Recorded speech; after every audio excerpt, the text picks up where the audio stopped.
اور اگر میں بات کروں انسانوں کی،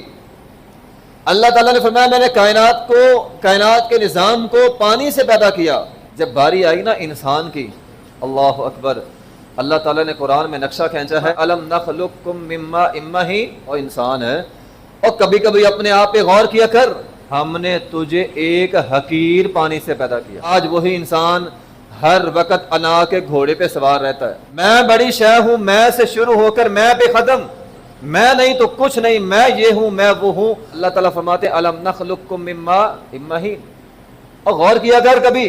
جب تیرے اندر انا آنے لگے غور کیا کر اللہ نے تجھے کس چیز سے پیدا کیا ہے۔ یہ اللہ قرآن میں فرما رہے ہیں، غور کر، مما خلق، اے اللہ کس چیز سے میں بنا ہوں، خلق من ماء دافق، اللہ فرماتے ہیں ایک اچھلنے والا قطرہ، یخرج من بین الصلب والترائب، جو سینے اور پیٹھ سے نکلتا ہے، الم یک نطفۃ من منی یمنی، نطفہ جس کو گرا دیا جاتا ہے،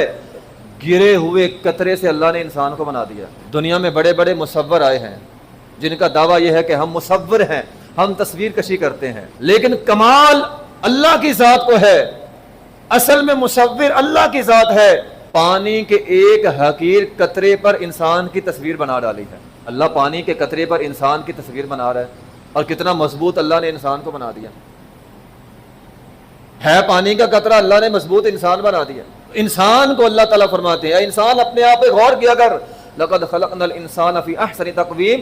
جو قطرہ نیچے گرا دیا جاتا تھا، جو حقیر تھا، جس کی ویلیو نہیں تھی، ہم نے اس سے ایک بڑا خوبصورت انسان بنا دیا۔ دنیا کا سارا حسن اسی ایک حقیر قطرے سے پیدا ہوا۔